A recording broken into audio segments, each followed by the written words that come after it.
The Dung Eater is the most hated man in the lands between. He defiles corpses. He curses bloodlines. He kills people and makes sure their children are born suffering. But here's the thing. He's not insane. He has a philosophy. The Golden Order treats Omens, people born with horns, as monsters. They cut off their horns as babies. They throw them into sewers. They hunt them like animals. The Dung Eater saw this and decided that if the Golden Order is going to curse some people, he'll curse everyone.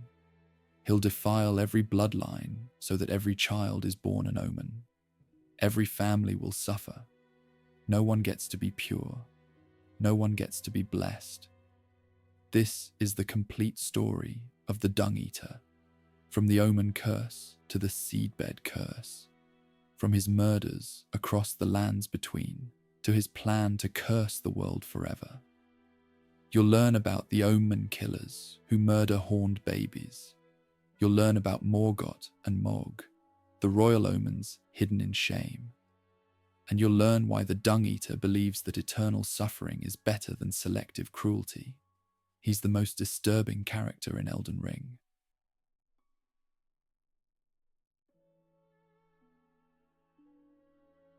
The Dung Eater is introduced in the opening cinematic as one of the few tarnished called back to the lands between by the guidance of grace.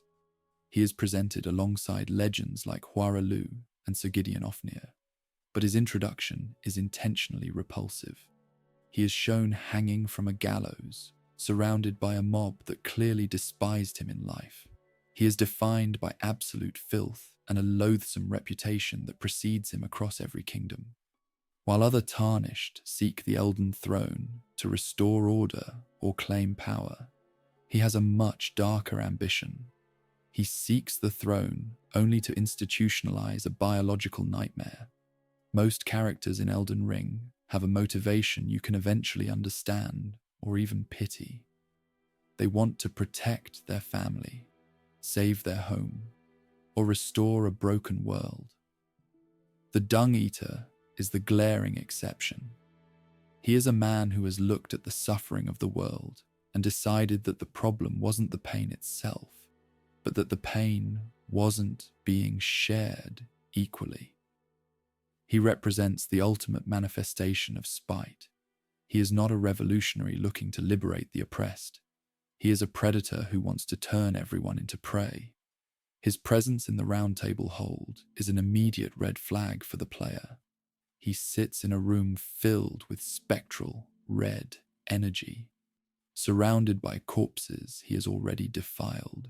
He speaks with a voice that sounds like grinding stones, filled with a calm, focused hatred for all living things.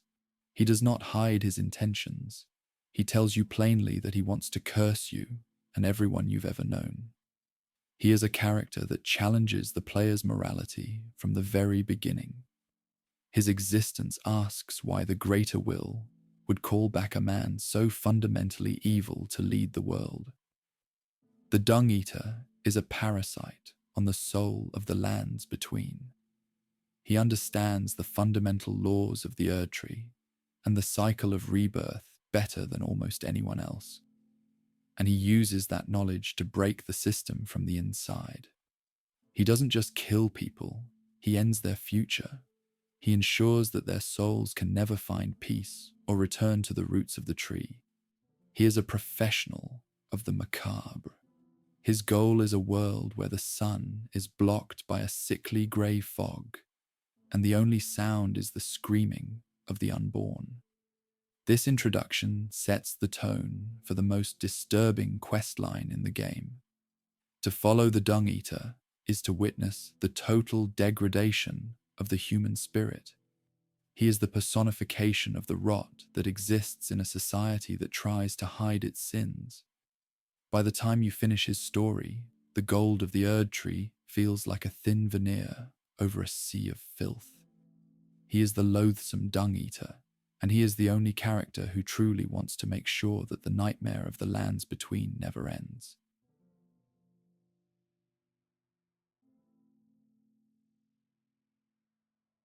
Omens are individuals born with tangled, painful horns growing from every part of their bodies. In the era of the Golden Order, this is considered the ultimate curse. These horns are not just physical deformities, they are a spiritual sickness. An omen is someone who is fundamentally severed from the grace of the Erdtree.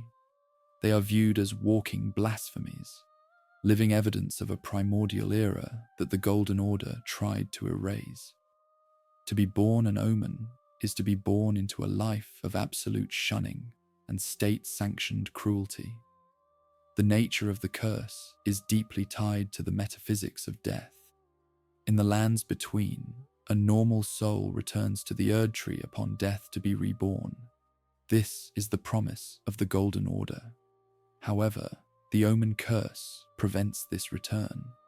When an omen dies, their soul remains trapped in the physical world, haunted by vengeful spirits and wraiths.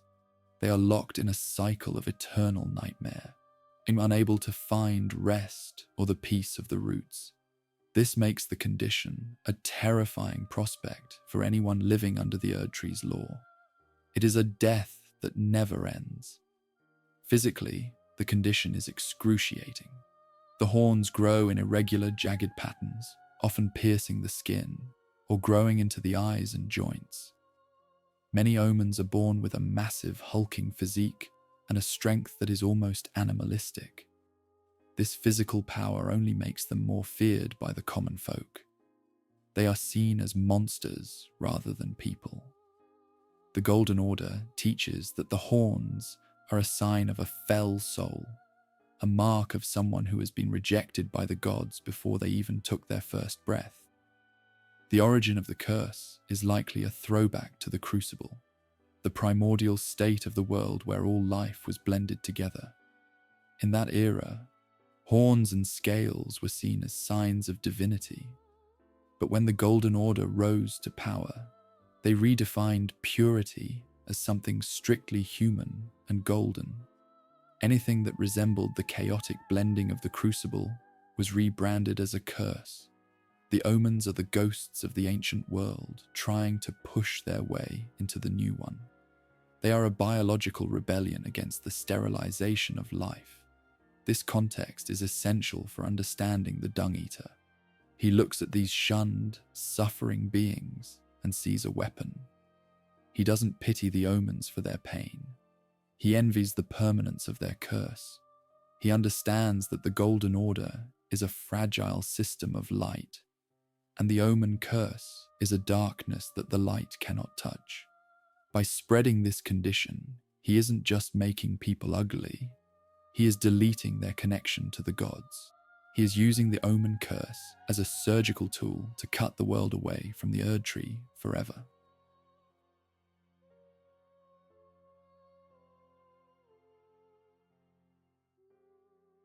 The Omen curse was so potent that it even infected the highest levels of the divine lineage. Morgoth and Merg, the twin sons of Queen Marika and Lord Godfrey, were both born as omens. This was a catastrophic embarrassment for the Golden Order. It proved that even the blood of a god was not immune to the primordial rot of the Crucible. The very monarchs who preached purity had produced children who were the definition of impurity. This failure shook the foundations of the Erdtree's religious authority and forced the royal family into a dark, desperate cover-up. Because of their royal status, Morgoth and Morg were spared the usual fate of Omen infants. They were not killed or had their horns excised. Instead, they were subjected to a life of hidden imprisonment. They were shackled with magical restraints, the Omen shackles, and discarded in the deepest pits of the subterranean Shunning Grounds. They spent their youth in the filth of the sewers, surrounded by the waste of the city they were supposed to inherit.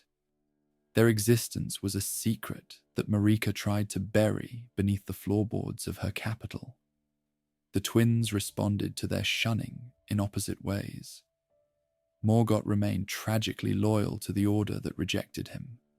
He became the veiled monarch, defending Lendel with a fanatical devotion, even though he knew he could never truly be part of the grace he protected. Morg, on the other hand, embraced the darkness. He fled the sewers and found a new master in the Formless Mother, feed an outer god that thrives on blood and pain. While Morgott became the shield of the Erdtree, Morg became its most twisted rival. They represent the two paths of the shunned, desperate service or total rebellion. Their existence proves that the Omen curse is a primordial force that even the divinity of the Golden Order could not suppress. No matter how many laws Marika passed or how many children were killed, the horns kept coming back.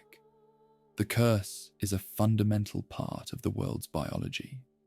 The fact that the royal twins were born this way suggests that the Order was struggling against a nature that was far older and more resilient than itself.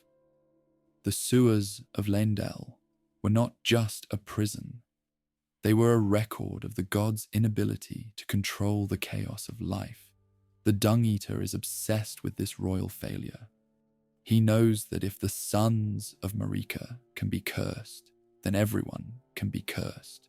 He sees the shame of the royal family as the ultimate proof that the Golden Order is a lie.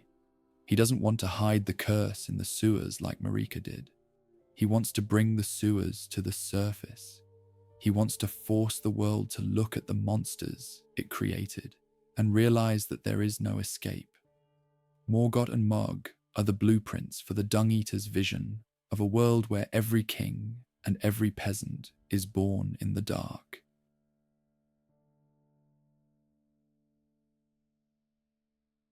The Golden Order established a brutal and systematic policy for dealing with Omen births among the common population. For those without royal blood, there was no mercy. When a child was born with horns, they were immediately subjected to a horrific procedure. The horns were excised, literally cut off at the base, without any regard for the infant's survival. This was not a medical attempt to save the child. It was a religious purification. Most Omen infants died from the trauma and blood loss of the surgery. Those who survived were often left with permanent, festering wounds and a life of total abandonment. This systematic infanticide was a state-sanctioned necessity for the Golden Order. The Erdtree required a pure cycle of souls to function. If Omens were allowed to grow and die naturally, their cursed souls would clog the system and invite vengeful spirits into the world. By killing the children or cutting their horns, the fundamentalists believed they were cleansing the lineage and protecting the spiritual health of the community. They treated Omen births like a biological infection that had to be burned out before it could spread. It was a war on the unborn. The cruelty of this policy created a culture of fear and silence. Parents who gave birth to Omen children often tried to hide them, knowing that the Omen hunters would eventually come to take them away. If a child was discovered, the entire family could be branded as impure. The Golden Order turned neighbors into informants. This environment of suspicion and state-enforced murder is one of the darkest chapters of the Lands Between. It shows that the grace of the Erdtree was maintained by a massive hidden pile of tiny corpses. Those who survived the excision but were not killed were thrown into the sewers or left to die in the wild. They were never granted the dignity of a name or a family. They grew up as feral, broken things, their bodies covered in the scars of their purification.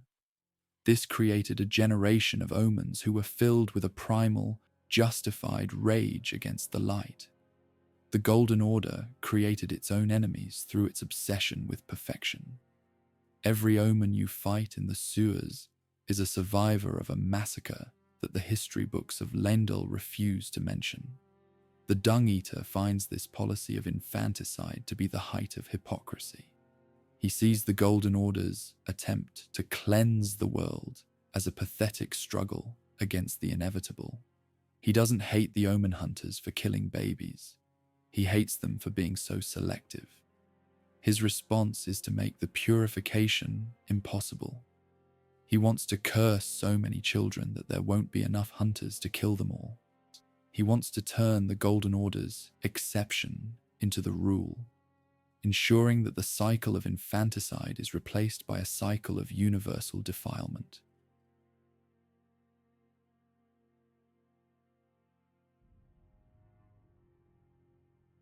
Among the most haunting items in Elden Ring are the Omen Bairn and the regal Omen Bairn.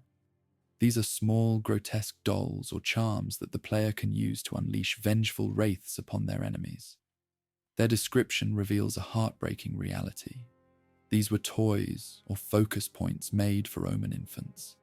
They are the physical remains of a childhood that was never allowed to happen. These dolls are covered in the same tangled, jagged horn patterns that define the children they belong to. They are a record of the only comfort these cursed infants ever knew. The Omen Bairn represents the desperate love of parents who tried to provide for their shunned children. In the dark corners of the sewers or the hidden rooms of common houses, these dolls were the only things the Omen infants had to play with. They are objects of pure tragedy. While normal children in the lands between played in the sun and dreamed of the Erdtree, Omen children clutched these stone-like dolls in the dark. The fact that these items are used as weapons by the player shows how even the remnants of an Omen's life are weaponized by the cycle of violence. The regal Omen Bairn is an even more disturbing variant. It belonged to the royal Omen twins, Morgott and Morg. It is crafted with a level of craftsmanship that suggests it was made within the palace before they were discarded. It shows that for a brief moment, even the gods tried to treat their cursed children with a shred of dignity. But that dignity was quickly replaced by the shackles and the sewers. These dolls are the ghosts of the royal family's shame. They are the only things that connect the gods of the capital to the monsters of the pit. Mechanically, the dolls release wraiths, the vengeful spirits of those who were denied return to the Erdtree. This is a perfect metaphor for the Omen curse. The children were denied life, and their toys now release the spirits of the dead. It is a feedback loop of misery.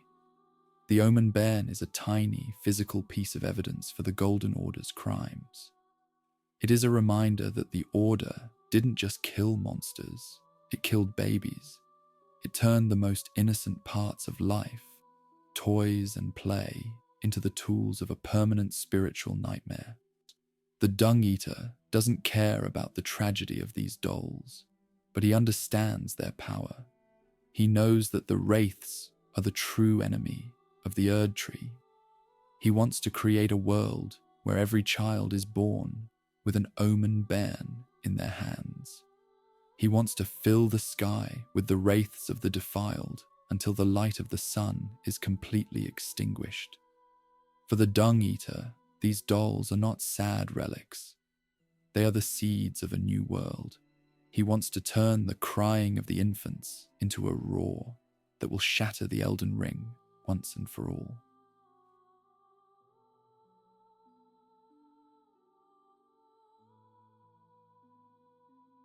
To enforce its brutal policy on Omen births, the Golden Order required a specific kind of agent.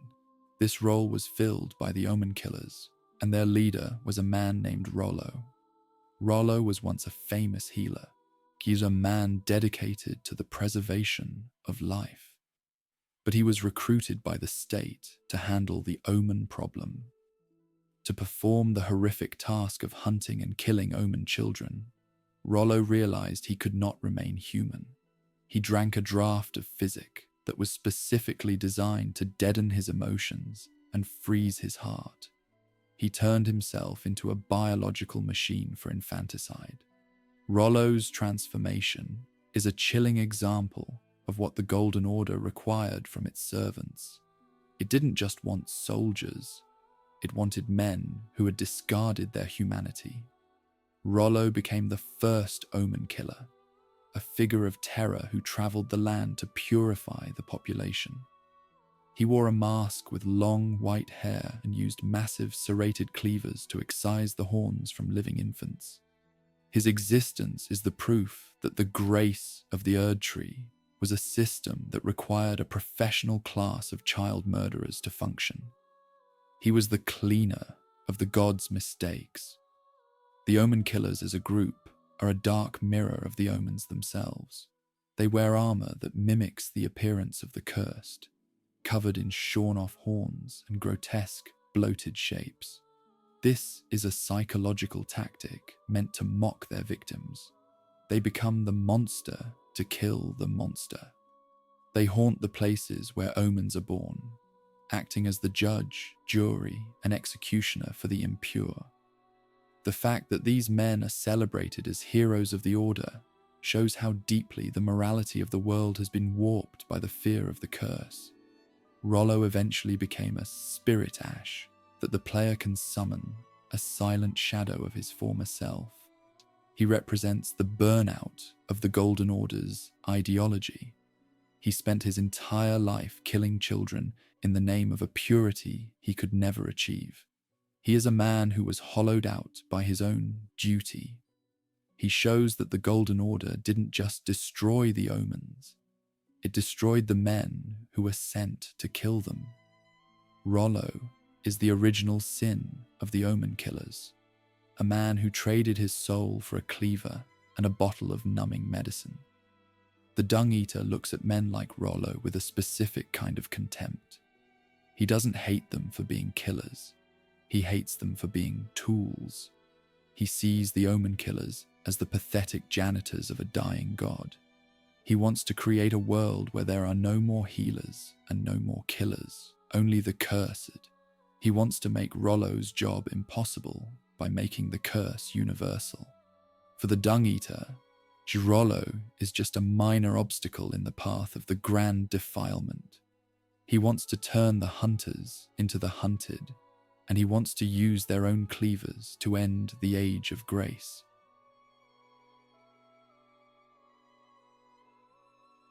Beneath the golden streets and white marble palaces of Lendl lies the subterranean Shunning Grounds. This is a massive, sprawling complex of sewage pipes, damp stone chambers, and lightless pits. It is the physical shadow of the capital city. While the people above live in the warmth of the Erdtree's light, the Omens who were allowed to live are thrown into this pit. It is a living grave where the impurities of the world are hidden from sight. The Shunning Grounds are the literal foundation of the Golden Order's seat of power, a reminder that their glory is built on a mountain of filth. The atmosphere of the Shunning Grounds is one of absolute stagnation and despair. The air is thick with the smell of rot and the sound of dripping water. The Omens here have lived in the dark for so long that they have become feral and territorial. They exist in a state of permanent exile, surrounded by the waste of the very people who shunned them. There is no hope in the sewers. There is only the endless, rhythmic sound of the pipes and the weight of the city pressing down from above. It is a place where time has stopped and the sun has been forgotten. The Shunning Grounds also house the Great Caravan, the thousands of merchants who were buried alive. This suggests that the sewers were the Golden Order's universal solution for anything they couldn't control. If you were a mistake or a threat, you were sent to the dark. The geography of Lendl is a map of the god's psychology. The higher you go, the more divine the world becomes. The lower you go, the more honest it becomes. The sewers are the only place in the capital where the true nature of Marika's rule is visible. It is a rule of total, uncompromising exclusion. For the player, exploring the Shunning Grounds is a descent into the unconscious of the world.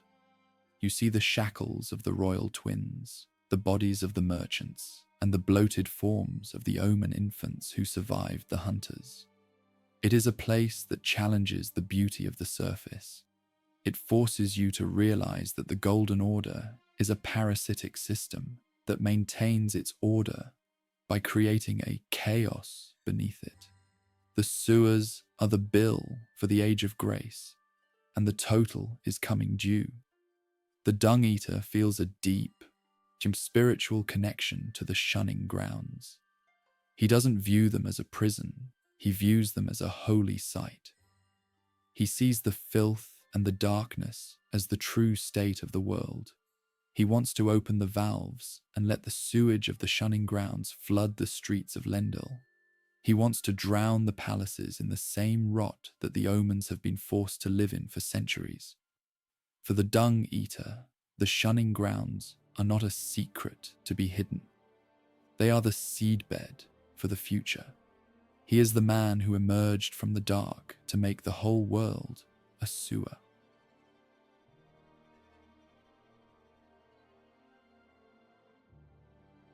The Dung Eater does not view the Omen curse as a tragedy to be mourned or a sickness to be cured.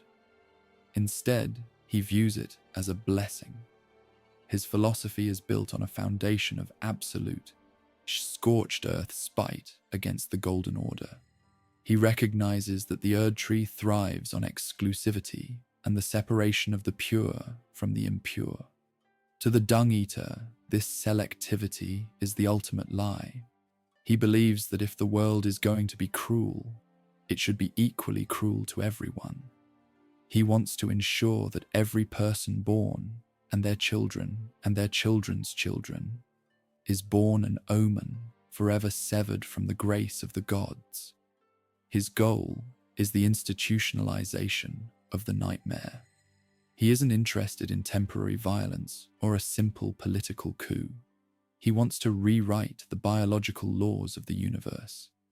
By making everyone an Omen, he effectively breaks the Golden Order's primary weapon, the power to shun. If everyone is a monster, then no one is a monster. He wants to create a world where there is no above and below, but only a flat, grey horizon of shared suffering. It is a philosophy of total, equalized despair. He is a man who saw the darkness of the sewers and decided it was the only honest way to live. The most terrifying aspect of his vision is its permanence. He speaks of a curse that will last for all eternity, a rot that will infect the very lineage of humanity.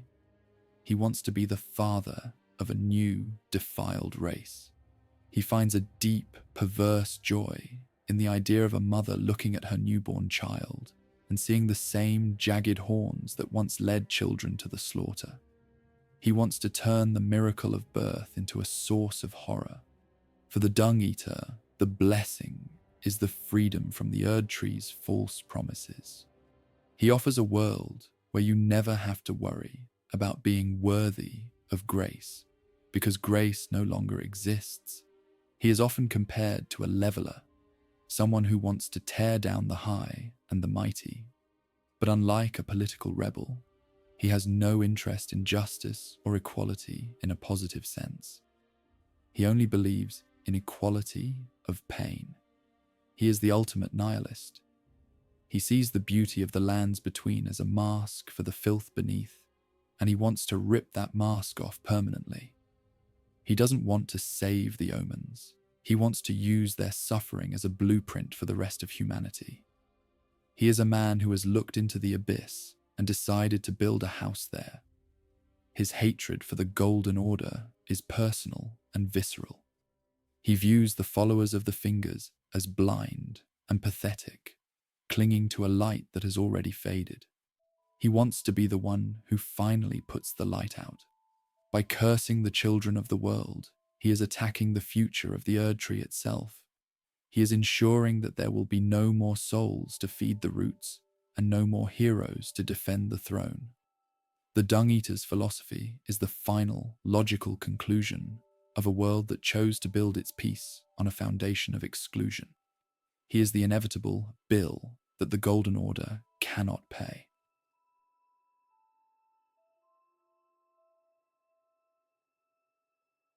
The Seedbed Curse is the physical manifestation of the Dung Eater's horrific work. These are not just items, they are the records of a soul's destruction. To create a Seedbed Curse, the Dung Eater murders a victim and defiles their corpse in a way that is so profound, it permanently alters the victim's spiritual essence.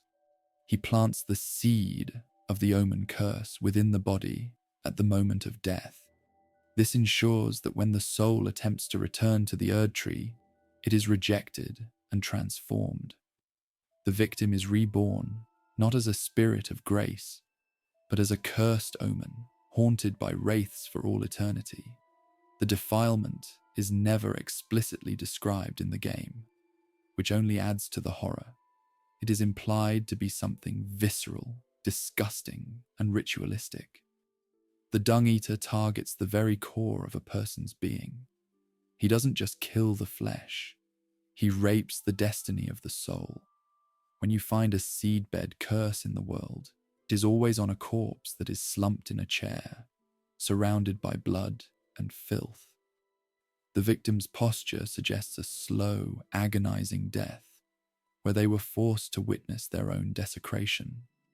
It is a signature of absolute malice. These curses serve as the ingredients for the Dung Eater's ultimate goal. He needs a specific amount of this concentrated misery to create his mending rune. Each curse represents a life stolen and a lineage broken. The player's role in gathering these items is deeply disturbing. You are essentially acting as a scavenger for a serial killer. You are collecting the evidence of his crimes so he can use them to infect the entire world. The Seedbed Curse is the fruit of his labor, a dark and jagged thing that reeks of the stagnation of the sewers. The lore text of the Seedbed Curse mentions that it is covered in a thick, moist layer of filth. This is a literal connection to the Dung Eater's name and his environment. He is a man who has embraced the waste of society and turned it into a weapon. He uses the refuse of life to choke the source of life. The curse is a biological virus for the soul. It represents the point where the Dung Eater's philosophy meets his practice. He isn't just talking about a cursed world, he is physically building it, one body at a time. Each Seedbed Curse is found in a location that represents the heights of the lands between Lendel, the Erdtree, and Volcano Manor. This is intentional. The Dung Eater targets the centers of power and beauty to prove that nowhere is safe from his reach. He wants to defile the most sacred places in the world to show that his filth is more powerful than their gold. The Seedbed Curse is the anchor that will pull the entire world down into the sewers. It is the beginning of a nightmare that will never end. She groaned from the bodies of those who thought they were protected by the grace of the gods.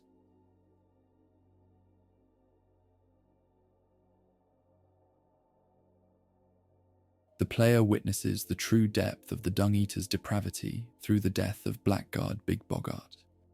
Boggart is a rough, cynical man who loves boiled prawn and wants nothing to do with the wars of the demigods. He is one of the few characters who feels like a real person in a world of legends. However, if the player follows the Dung Eater's questline to the outer moat of Lendel, they find Boggart in a state of absolute terror. The Dung Eater has found him, tied him to a chair, and begun the process of defiling him while he is still conscious and screaming for help. Boggart's death is the most visceral and emotional moment in the questline. As you talk to him, he describes the sensation of his very soul being eaten. He isn't just afraid of dying, he is terrified of what is happening to his being. He knows that the Dung Eater is doing something that will prevent him from ever finding peace. His final words are a desperate warning to the player. Run, get out of here. Even as his spirit is being shattered, He tries to protect the only person who treated him with a shred of respect. It is a moment of pure, unmitigated horror. The tragedy of Bogart is that he was a victim of circumstance. He was a petty criminal who happened to cross paths with a monster.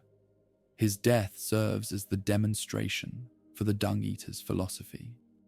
It shows the player that the fell curse is not an abstract concept. It is a painful, bloody reality. The Dung Eater doesn't care about Bogart's life or his prawn. He only sees Bogart as a vessel for his seed. He uses a man who just wanted to be left alone to prove that in his new world, there is no such thing as an innocent bystander. When Bogart finally dies, he leaves behind a seedbed curse. This is the final insult.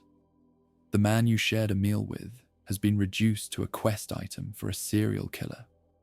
The player is forced to pick up the curse from Bogart's corpse, effectively participating in the Dung Eater's ritual. This creates a profound sense of complicity. The game doesn't let you be a pure hero. It forces you to witness the destruction of a friend and then carry the seed of that destruction forward. Bogart's death is the point where the questline becomes personal. The Dung Eater's presence at the moat, waiting for the player to witness the aftermath, is an act of psychological warfare. He wants you to see the meat of his work.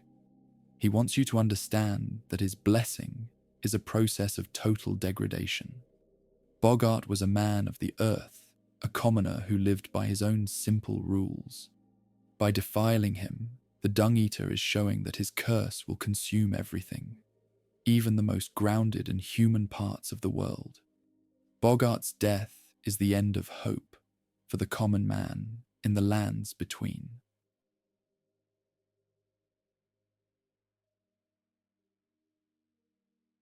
The player eventually finds the Dung Eater's physical body locked in a cell in the deepest part of the subterranean Shunning Grounds. This is the jail where he has been kept since his execution. When you approach the cell, you see a man who has completely surrendered to his own filth.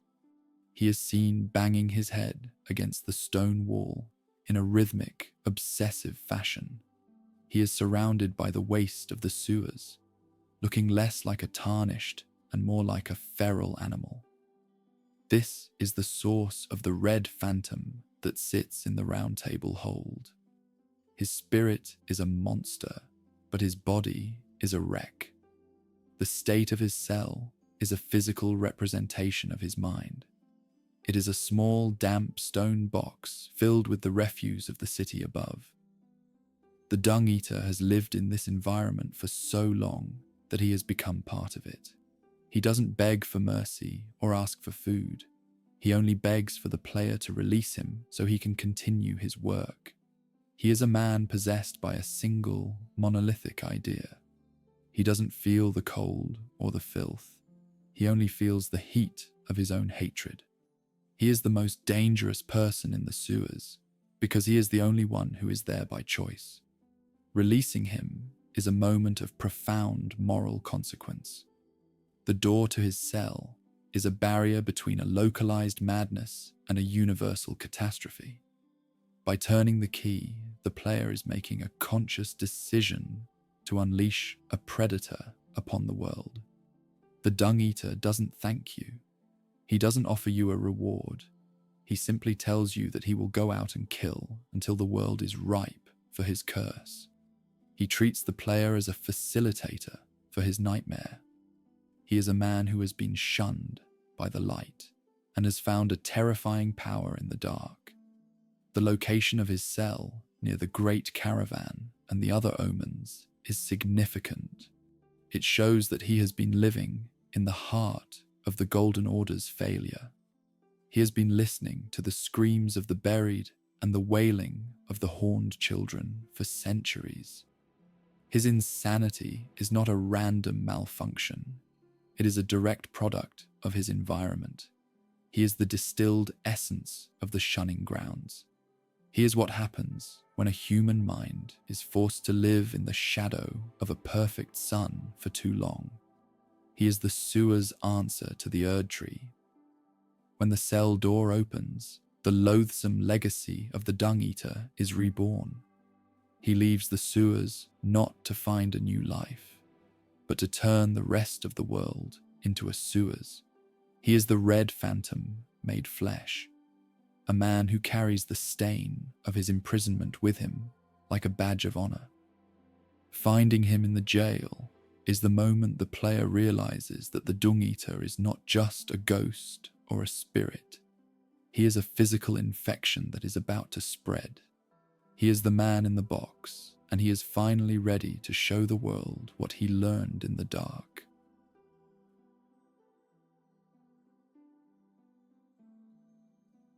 After you release the Dung Eater from his jail, he leaves a chilling message at the Round Table hold.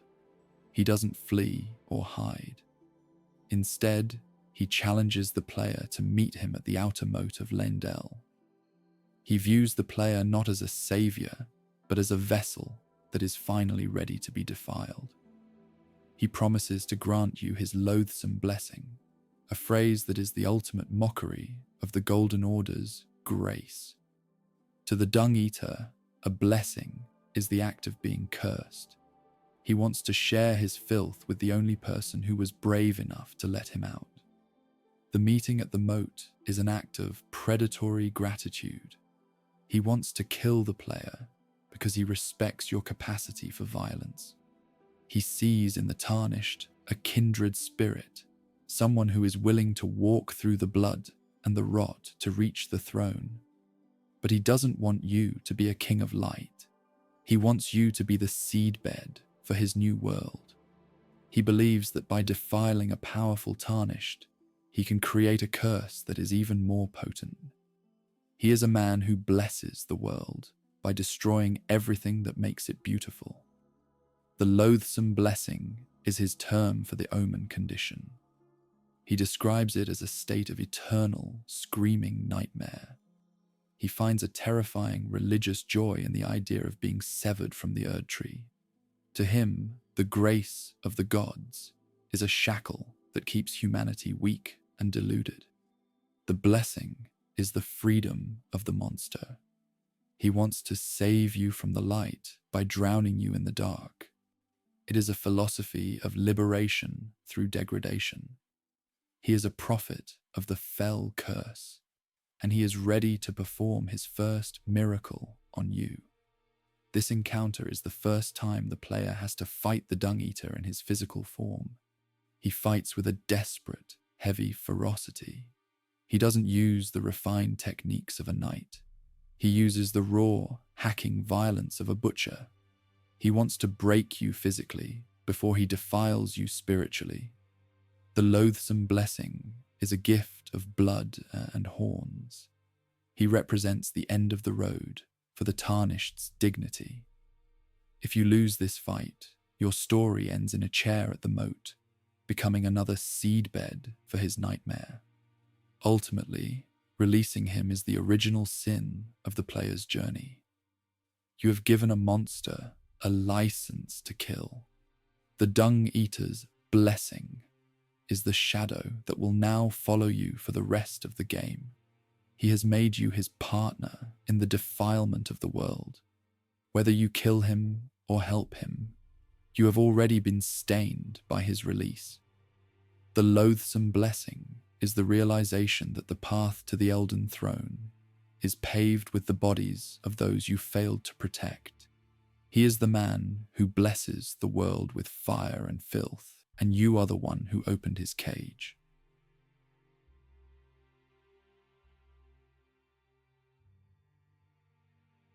The blessing of despair is the formal name for the world the Dung Eater wants to create. It is a biological and spiritual transformation that will affect every living thing in the lands between. If the player completes his quest and uses the mending rune of the fell curse, this blessing becomes the new law of reality. It ensures that every child born in the future will be born an Omen. They will be born with painful, tangled horns, and their souls will be permanently barred from the Erdtree. It is a blessing that ensures no one will ever find peace or rebirth again. The name despair is literal. The Dung Eater believes that despair is the only honest emotion in a world governed by the greater will. He thinks that by institutionalizing this despair, he is removing the false hope of grace. In his world, there is no above and below. Everyone is a monster, so the concept of the monster ceases to exist. It is a philosophy of total, equalized suffering. The blessing is the peace of the sewers applied to the entire surface of the world. It is a state of being where the sun never shines and the wraiths never stop screaming. Mechanically, this blessing is the total corruption of the Elden Ring. The ring is the set of source code for the universe. By injecting the defiled curse into the ring, the player is making the Omen condition a fundamental law of physics. It is no longer a random curse. It is the default state of life. This means that the cycle of the Erdtree, the core mechanic of the Golden Order, is effectively deleted. The blessing of despair is the end of the history of light. It is a world that has been frozen in a state of eternal biological nightmare. The Dung Eater finds a profound beauty in this despair. He sees it as a leveling of the playing field. He believes that the Golden Order's grace was a weapon used to oppress the impure. By giving everyone the curse, he is removing the source of that oppression. It is a democratic massacre. He wants to be the god of the defiled. He doesn't want to rule over happy subjects. He wants to be the father of 1 billion screaming children. For the Dung Eater, despair is the only thing that is truly everlasting. The blessing of despair is widely considered the most evil ending in the game because it offers no out. Other endings, like the Age of Stars or even the Lord of Frenzied Flame, offer a new beginning or a total reset. But the defiled curse offers only more of the same forever. It is a world that has been fixed in its worst possible state. It is a blessing that tastes like ash and smells like rot. It is the Dung Eater's final fuck you to the gods and the humans who thought they were better than the filth in the sewers. Part 14. Hunting the Seedbed Curses across the world. To achieve the blessing of despair, the player must act as the Dung Eater's hands in the world. You must hunt down and collect 5 Seedbed Curses. These are found on the bodies of victims the Dung Eater has already murdered and defiled. The locations of these curses are a tour of the Golden Order's prestige. You find them in the noble houses of Lindel, the hidden paradise of the Erdtree, and the violent sanctuary of Volcano Manor. Each curse is a stain on a different part of the map. Hunting them requires the player to revisit the sites of the Dung Eater's hidden massacres. The hunt for the curses turns the player into a spiritual scavenger. You are not looking for treasure or power. You are looking for the evidence of a soul's destruction. Each time you find a curse, you are witnessing the aftermath of a defilement. You see the chair, the blood, and the slumped, broken body of a person who was unmade by the Dung Eater. The game forces you to interact with these remains to progress. You cannot be neutral in this hunt. By taking the curse, you are accepting the seed of the Dung Eater's hatred into your own inventory.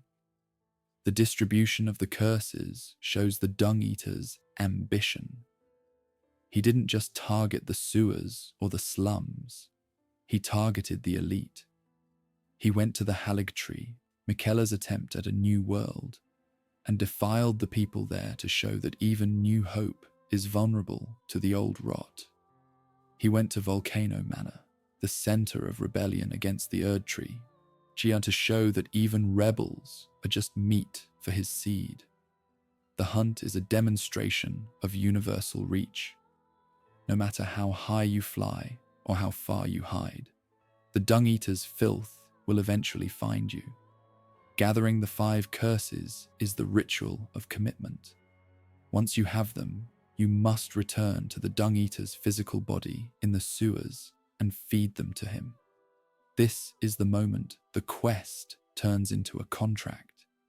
You are giving the serial killer the fuel he needs to produce his great curse. You are the facilitator of the apocalypse. The hunt for the Seedbed Curses is the player's audition for the role of the Lord of Despair. It is a journey that requires you to ignore the humanity of the victims in favor of the utility of their suffering. Ultimately, hunting the curses is the dark mirror of gathering great runes. While great runes are shards of order, Seedbed Curses are shards of chaos. They are the anti-runes. By the time you collect all 5, you have seen the worst of the lands between.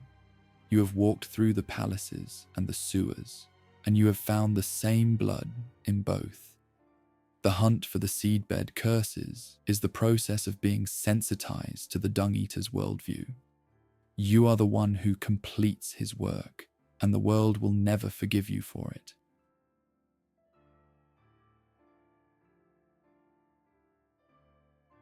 The confrontation at the outer moat of Leyndell is where the Dung Eater transitions from a spectral threat into a physical reality. He invades your world as a red phantom, but this is not a duel of honor or a test of skill. It is an ambush. He chooses a location that is stagnant, muddy, and filled with the literal waste of the capital. He wants to fight you in the dirt. He fights with the Milos sword, a grotesque weapon fashioned from the backbone of a giant. This blade is not meant for clean cuts. It is a serrated, jagged tool designed to saw through flesh and cause massive blood loss. The way he fights reflects his predatory nature.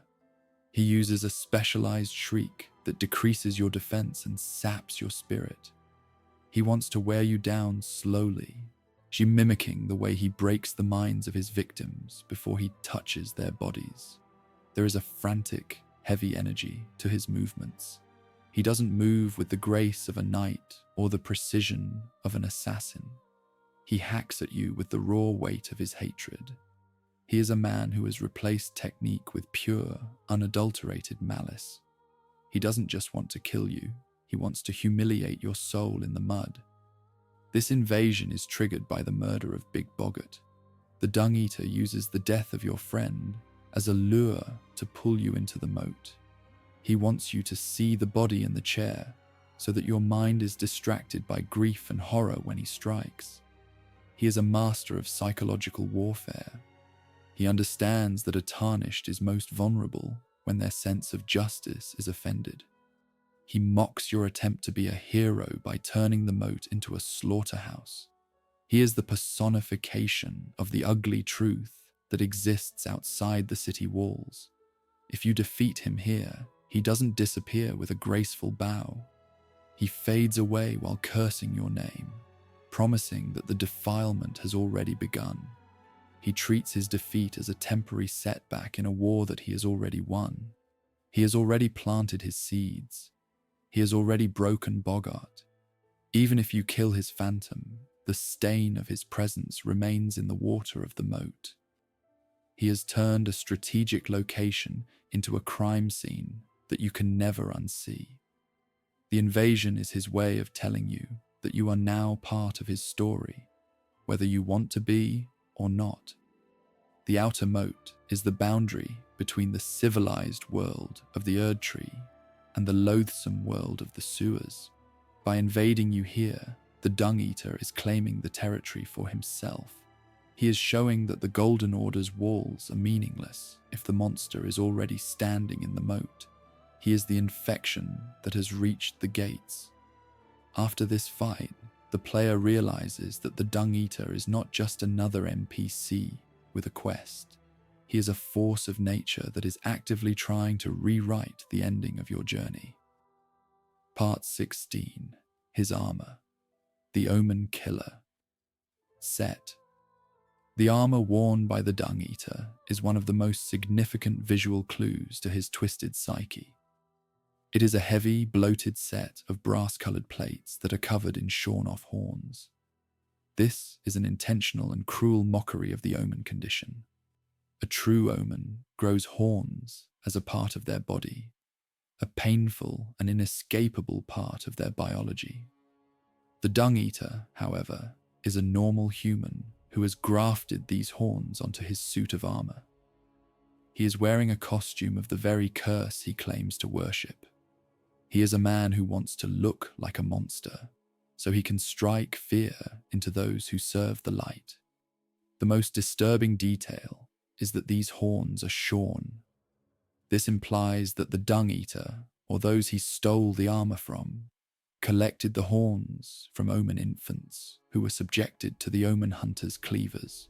He is wearing the remnants of a massacre. He has taken the evidence of the Golden Order's cruelty and turned it into a fashion statement. The armor is not a symbol of solidarity with the Omens. It is a symbol of his obsession with the purity of their suffering. He wants to be the idea of the Omen without ever having to feel the actual pain of the growth. The armor set is described as being unbelievably heavy and reeking of filth. This matches the Dung Eater's physical state in the sewers. He wears a suit that is a burden to move in, symbolizing the crushing weight of the curse he wants to impose on the world.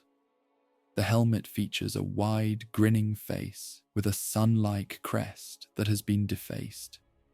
It is a direct insult to the sun and the gold of the Erdtree. He has taken the symbols of divinity and covered them in the jagged remnants of the shunned. He is a man who has built his own identity out of the things the world threw away. Ironically, the Omen killers also wear similar imagery, but for the purpose of hunting the cursed.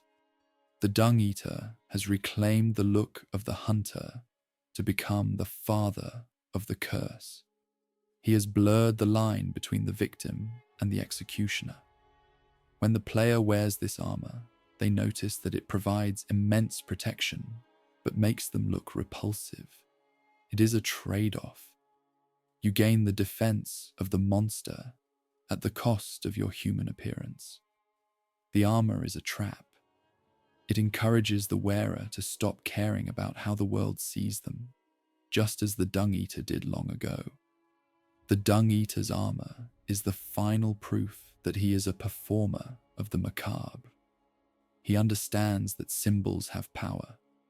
He knows that by appearing as a horned giant, he is forcing the people of Leyndell to confront their deepest fears every time they look at him. He isn't just a killer, he is a theatrical nightmare. He has dressed himself in the history of 1,000 murdered children to ensure that no one ever forgets the fell curse. He is the man in the brass suit, and he is the only one who finds the weight of those shorn horns to be a comfort. Part 17. The philosophy: everyone will be born cursed. The ultimate goal of the Dung Eater is a total biological rewriting of the human experience. He isn't interested in a temporary reign of terror or a seat on a throne of gold. He wants to inject his defilement into the very foundations of the Elden Ring. His plan is to ensure that the default state of humanity is the Omen curse. He believes that if everyone is born with horns and everyone is severed from the Erdtree, then the concepts of purity and grace will lose all meaning. He wants to kill the social hierarchy of the world by making the bottom the only level that exists. This philosophy is a dark and twisted version of equality. The Golden Order functions by deciding who is worthy of the sun and who belongs in the sewers. The Dung Eater finds this selectivity to be the ultimate form of arrogance. His response is to take the sewers and make them universal. He wants to create a world where every mother gives birth to a monster, and every soul is haunted by the same wraiths. In his mind, this is the only way to achieve a truly honest world. If no one can reach the light, then the light can no longer be used as a weapon of oppression. He speaks of his curse as a blessing, because it provides a form of permanence that the Erdtree cannot. The grace of the gods can be lost, taken away, or faded. But the Omen curse is everlasting. Once a lineage is defiled, it stays defiled. He finds a religious satisfaction in the idea of a rot that can never be cleaned. He wants to be the father of the pox. He wants to ensure that his influence is felt in every heartbeat of every future generation. He is a man who has traded his own soul for the chance to stain the future of the entire planet. His hatred is so profound that it extends to the very concept of beauty. He sees the cathedrals of Lendl and the flowers of the Erdtree as lies that cover up the blood of the Omen infants. He wants to tear down the aesthetic of the world. He wants the sky to turn the color of stagnant water and the air to smell of the Shunning Grounds. He believes that despair is the only emotion that doesn't lie. By making everyone suffer forever, he is creating a world that is true to the darkness he found in the sewers. The Dung Eater is the most dangerous kind of villain because he doesn't want anything for himself. He doesn't want money, he doesn't want a harem, and he doesn't want to be worshipped as a god. He only wants the satisfaction of knowing that he broke the world. He is a nihilist with a plan.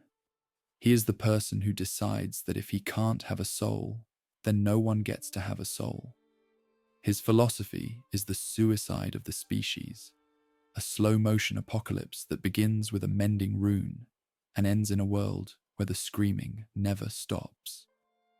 Part 18, The Mending Rune of the Fell. Curse. To finalize his vision, the Dung Eater requires the player to perform a ritual of total desecration.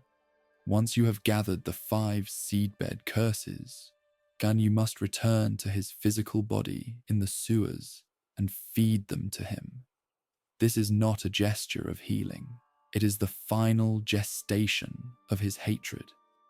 By consuming the concentrated misery of those he defiled, the Dung Eater's own body becomes the womb for a new law of reality.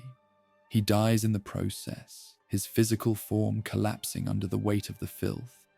But from his remains, the mending rune of the fell curse emerges.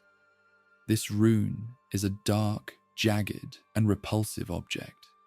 It is a shard of the source code of the world that has been completely corrupted by the Dung Eater's will.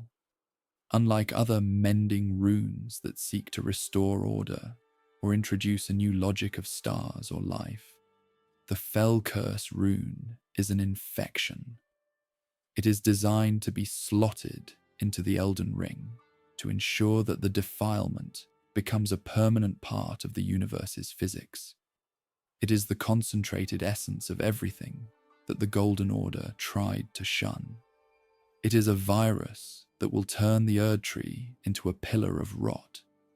The description of the rune is chilling. It states that the pox will be with us for all eternity. This is the Dung Eater's legacy. He has successfully transformed his personal spite into a universal law.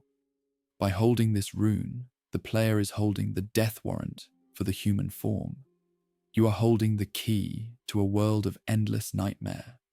The rune doesn't just represent the Dung Eater, it is the Dung Eater, his soul refined into a jagged piece of dark metal that smells of the Shunning Grounds. It is the most unholy object in the game.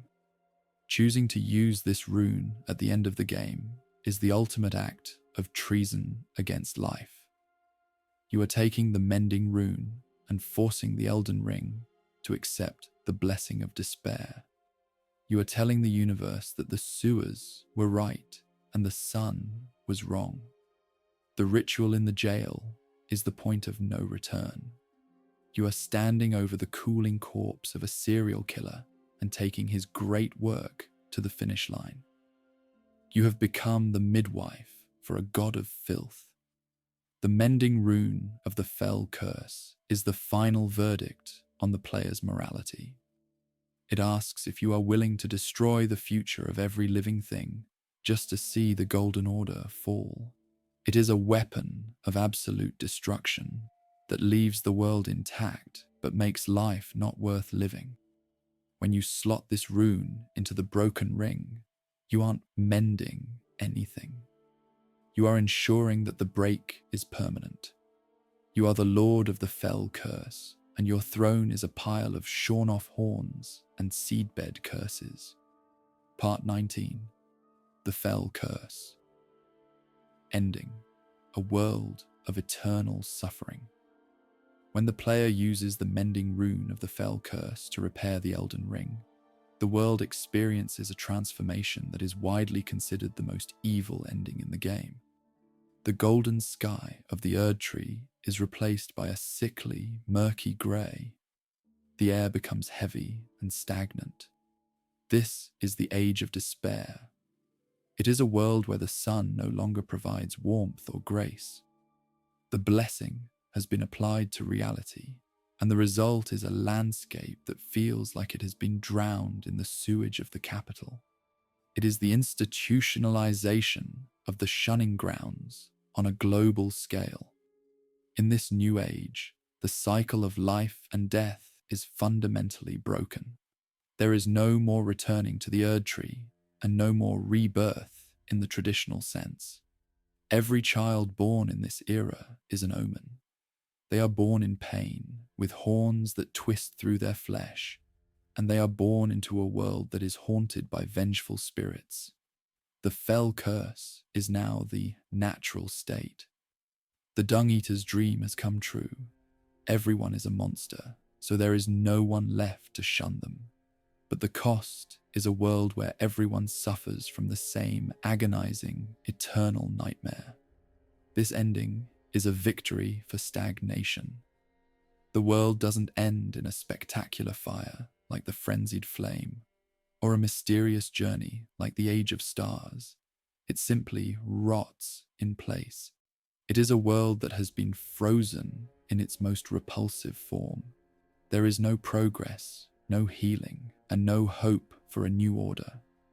The Dung Eater's hatred has created a reality that is as stubborn and everlasting as the stone in the sewers.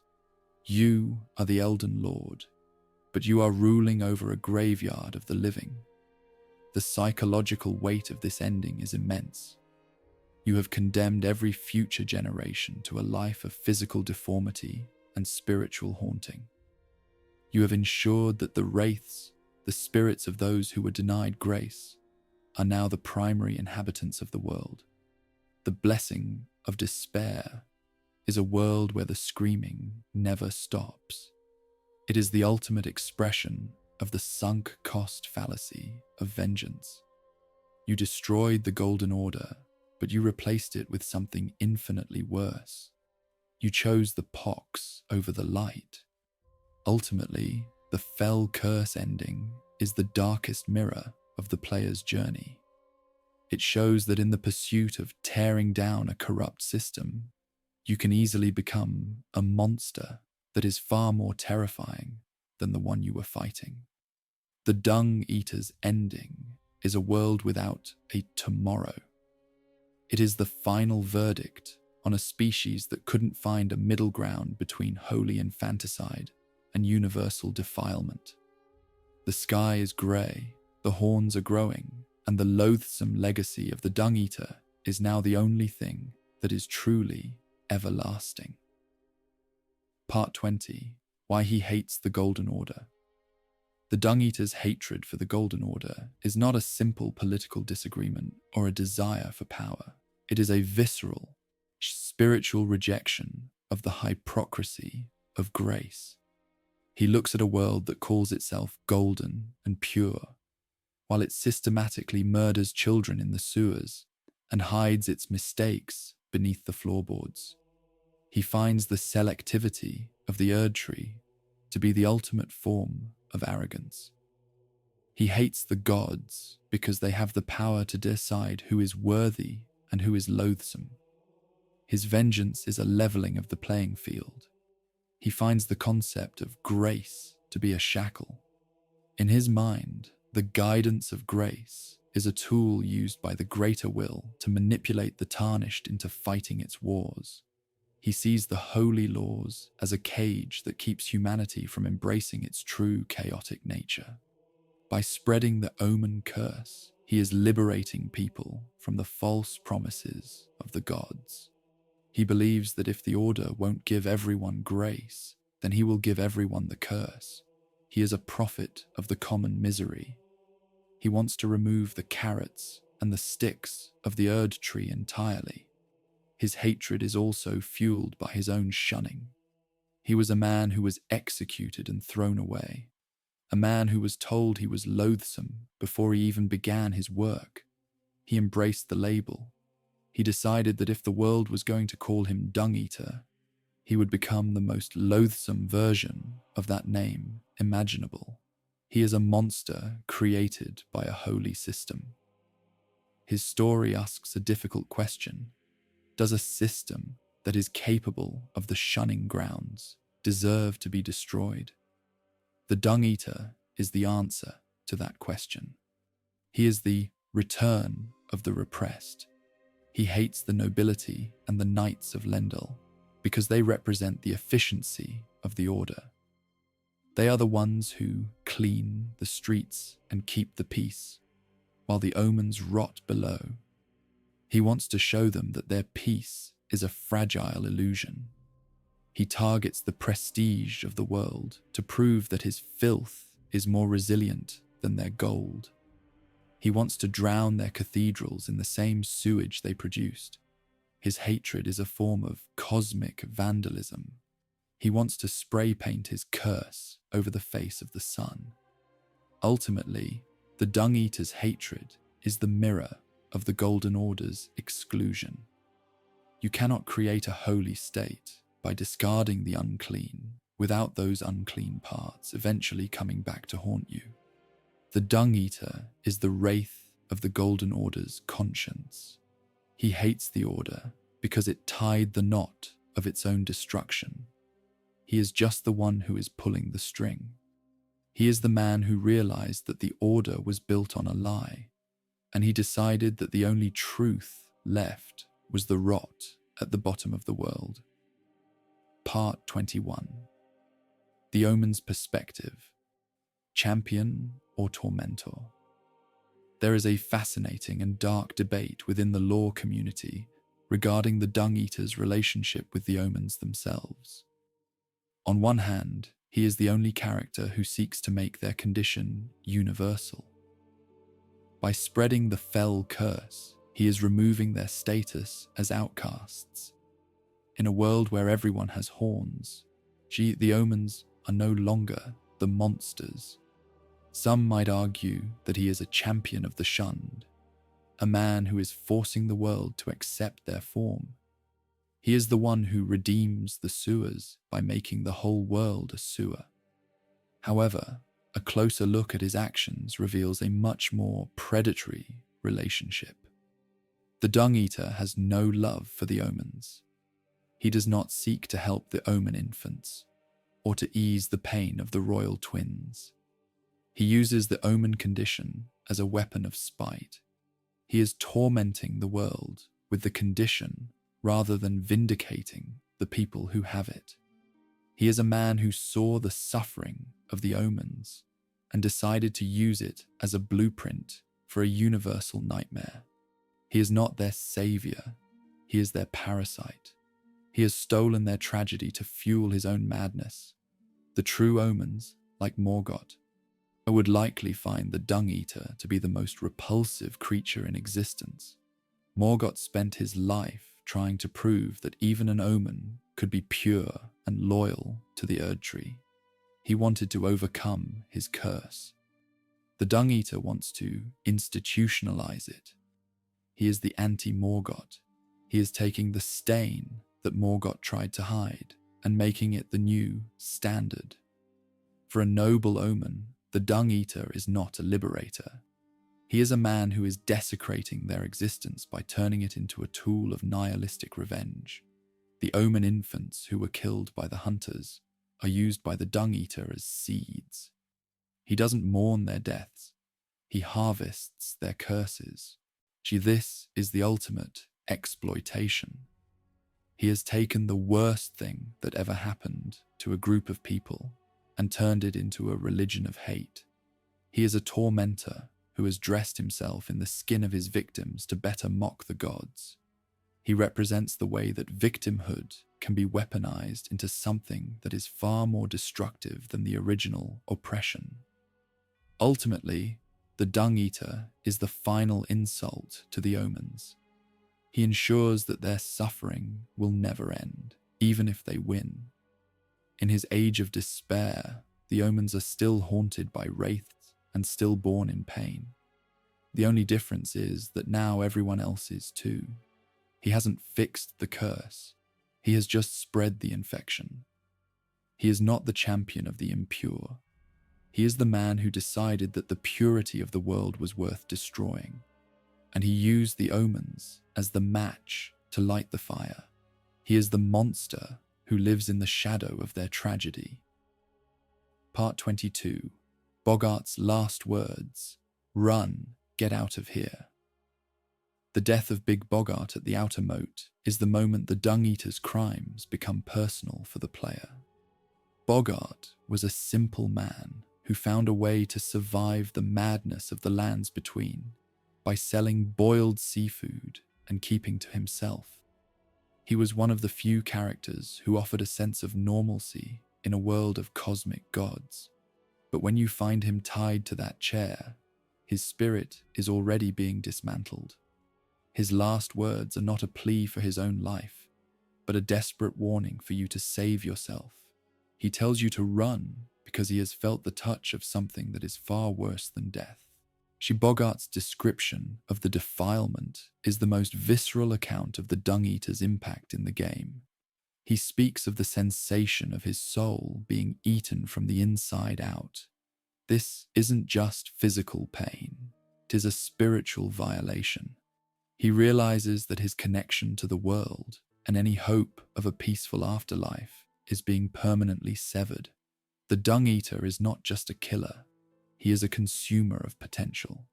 He takes the dignity of a person and replaces it with a hollow, screaming void. Boggart's terror is a window into the absolute darkness of the curse. The warning to get out of here is a final act of humanity from a man who had every reason to be selfish. Boggart knew he was finished. He knew the seed had been planted and his fate was sealed. Yet, in his final moments, he tried to prevent the player from suffering the same fate. This stands in direct contrast to the Dung Eater, who views every person as a resource to be exploited. Boggart represents the common man's resilience, while the Dung Eater represents the systemic cruelty that eventually crushes that resilience. When Boggart finally falls silent, the weight of his loss hangs over the moat. You are left with a Seedbed Curse and a sense of profound failure. You were the one who released the monster, and Boggart paid the price for your curiosity. His death proves that the Dung Eater does not discriminate. He will destroy a noble knight and a prawn seller with the same cold indifference. Boggart was a man who lived by the earth, and he died in the mud, sacrificed to a nightmare he never understood. His last words serve as a permanent stain on the player's conscience. Every time you see a merchant camp or a friendly face on the road, you remember Boggart's warning. He saw the face of the monster and realized that there is no reasoning with a man like the Dung Eater. You cannot fix him, and you cannot save those he has targeted. All you can do is run or become the next victim. Boggart's death is the moment the questline stops being a lore mystery and starts being a tragedy of your own making. Part 23. The Dung Eater Puppet, Serlever's Trophy. If the player chooses a different path, they can subject the Dung Eater to a fate that is uniquely poetic. By following the quest line of Preceptor Seluvis, you can trick the Dung Eater into drinking a potion that turns him into a mindless puppet. This is a profound reversal of power. The man who wanted to rewrite the destiny of every soul in the universe is himself turned into a hollow tool. His loathsome will is extinguished, and his physical body becomes nothing more than a silent servant for the player. He is denied the grand defilement he worked so hard to achieve. This outcome is a form of ironic justice that fits the cruelty of Elden Ring's world. The Dung Eater spent his life unmaking others, turning them into vessels for his curse. In this ending, he becomes the vessel. He is stripped of his speech, his hatred, and his agency. He is kept as a trophy in a hidden cellar, standing alongside other puppets like a piece of furniture. The man who wanted everyone to suffer forever is now unable to feel anything at all. He has been deleted from the history of the world before he could finish his work. As a puppet, the Dung Eater is a powerful summon for the player. You can call upon his physical strength to fight your battles, forcing the monster to protect the very world he wanted to destroy. He retains his heavy armor and his jagged sword, but the spirit behind them is gone. It is a hollow victory. While it prevents the fell curse ending, it requires the player to engage with the predatory magic of Seluvis. To stop one monster, you have to use the tools of another. There is a deep satisfaction in seeing the Dung Eater silenced. The constant rhythmic banging of his head against the wall and his gravelly threats are replaced by a total, eerie stillness. He has been fixed in a way he never intended. He is a reminder that in the lands between, there are forces even more manipulative than a serial killer.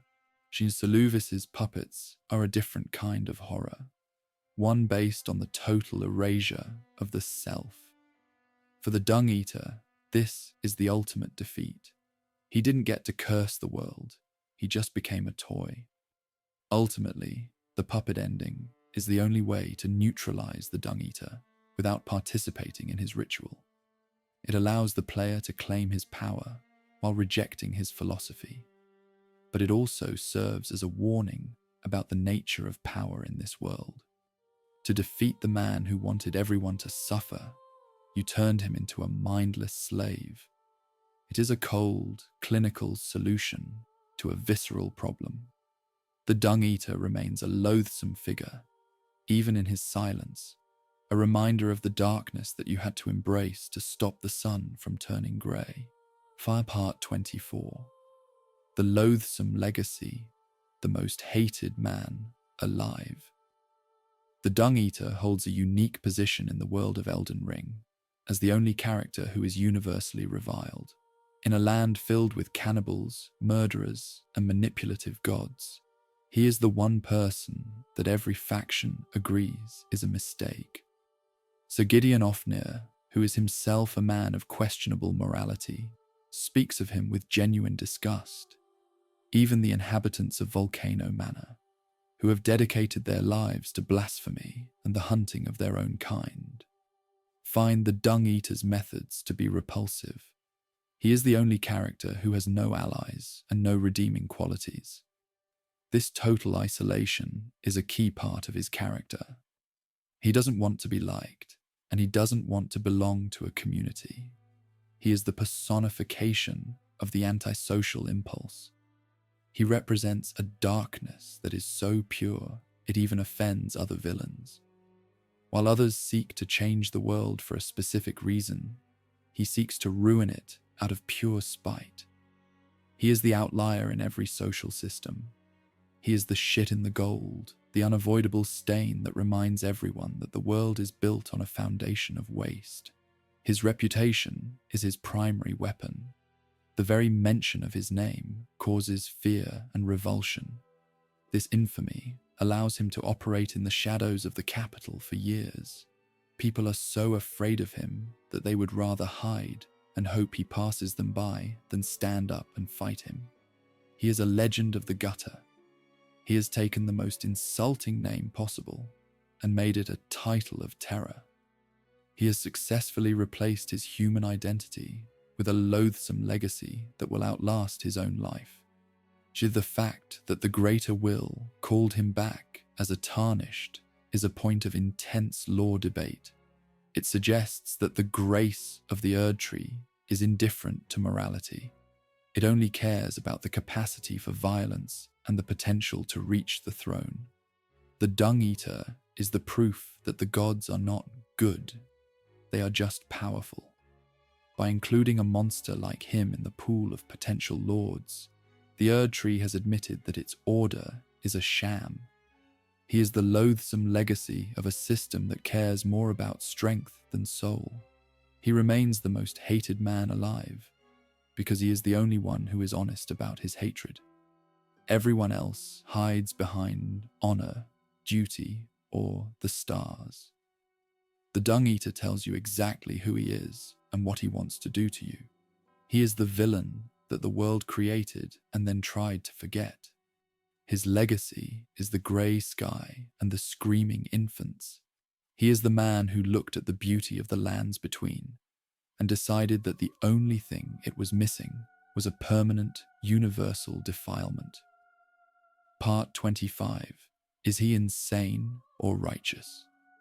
The question of the Dung Eater's sanity is at the heart of his disturbing nature. On the surface, he is clearly insane. He bangs his head against walls, he lives in sewage, and he is obsessed with the biological defilement of corpses. He speaks in riddles of rot and curses. But if you look deeper into his motivations, there is a twisted, coherent logic to what he is doing. He is a man who has recognized the fundamental hypocrisy of the Golden Order. He has seen the Shunning Grounds and the murdered Omen children, and he has concluded that a world capable of such things is not worth saving. Just in his own mind, he might see himself as a righteous figure. He is a leveler who wants to remove the distinctions that allow some to live in the light, while others rot in the dark. He believes that by making everyone a monster, he is ending the cycle of prejudice and exclusion. He is providing a blessing of equality. If everyone is cursed, then no one can be superior. It is a form of biological justice that is as absolute as it is horrific. He is the judgment of the sewers upon the palace. However, this righteousness is completely undermined by his methods. He doesn't act out of love for the Omens. He doesn't seek to help them or ease their pain. He uses their condition as a weapon of spite. He is a man who has taken a tragedy and used it to justify his own predatory nature. He is a serial killer who has dressed his madness in the robes of a philosopher. He doesn't want to fix the world. He wants to break it so that it reflects his own internal filth. His logic is just a justification for his desire to hurt others. The Dung Eater is a monster created by a holy system. If the Golden Order had not created the Shunning Grounds or murdered the infants, a man like the Dung Eater would have had no seed to plant. He is the product of the world's own cruelty. This makes him a complex figure. He is insane, but his insanity is a direct response to a reality that is equally insane. He is the symptom of a dying god's fear. He is what happens when you tell a man he is loathsome for so long that he finally decides to prove you right. Ultimately, the Dung Eater is neither purely insane nor purely righteous. He is a man who has digested the worst parts of the world and turned them into a singular, destructive purpose. He is a cautionary tale about the consequences of exclusion. He shows that when you create an underclass and treat them like vermin, you eventually create a man who will burn the whole world down just to make sure you suffer like them. He is the fell curse in human form. a man who has found a terrifying truth in the dark. Part 26. Final verdict. The man who wanted everyone to suffer forever. The Dung Eater is the most disturbing character in the Souls series, because his goal is the only one that offers absolutely no hope for the future. In other endings, you might choose a world of cold logic, a world of stars, or even a world of total fire that resets the clock. But the Dung Eater's ending offers only the continuation of the worst possible state of being. He wants to lock the world into a state of permanent biological stagnation, where every generation is born in pain and every soul is haunted. He is the man who wanted everyone to suffer forever, and he is the only one who thinks that is a victory. His story is a reminder of the fragility of civilization. It only takes one person with a focused, monolithic hatred to destroy everything that generations have worked to build. He shows that the order of the world is just a thin layer of gold over a sea of blood and filth. The Dung Eater is the person who decides to dive into that sea and bring the filth back to the surface. He is a biological terrorist who uses the laws of the universe as his weapon. He is the endpoint of a world that lost its empathy long ago. The Defiled Curse is the ultimate verdict on the Golden Order's failures. It is the realization that you cannot build a paradise on a foundation of shunning grounds. The Dung Eater is the return of the repressed, the physical manifestation of all the sins that Marika tried to bury. He is the shadow that finally caught up to the light. His ending is the most evil because it is the most honest. It shows a world that has finally become exactly what its laws suggested it was, a place of exclusion, pain, and eternal suffering. For the player, the Dung Eater is a mirror. He asks you how much you are willing to sacrifice to see the current system fall. He dares you to be as loathsome as he is. He is a character that leaves a permanent mark on your memory. You can kill him, you can puppet him, or you can join him, but you can never forget him. He is the man who stayed in the sewers until he became the sewers. He is the loathsome truth at the center of the lands between. The story of the Dung Eater is a dark microcosm of the entire game. It is a world where duty leads to massacre and grace leads to defilement. He is the final witness to the collapse of the Erdtree's era. As the sky turns grey and the horns begin to grow, his laughter echoes from the sewers. He has won. He has made the world as ugly as he felt it was. He is the man who wanted everyone to suffer forever, and in the blessing of despair ending, he finally gets his wish. The nightmare is now the law.